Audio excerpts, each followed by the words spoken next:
Samt två mål där Klaxvik det väl inte galet. Nej, det är nu länge så inte skora så nu tror jag på det.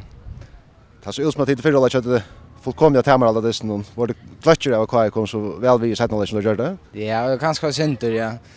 För låg dåligt tatt ut av mun och där gick jag väl. Fänga några bollar längt där fram jag vet någon. Så satt han och missade vi sin touch och kommer euro och Ali och så skorar då så. Det är bättre att få så straff.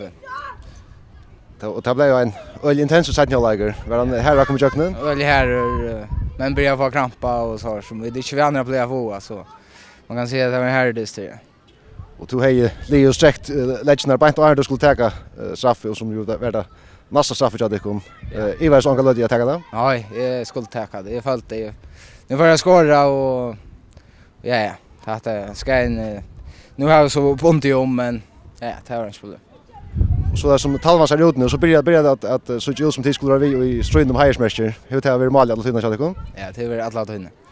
Vi där bara för det sista när vi jaunlike och nu måste vi vara så vi inte skulle detta ner. Bort från hinlin och så. Ja, det finns det. Hålla gott. Tack för det.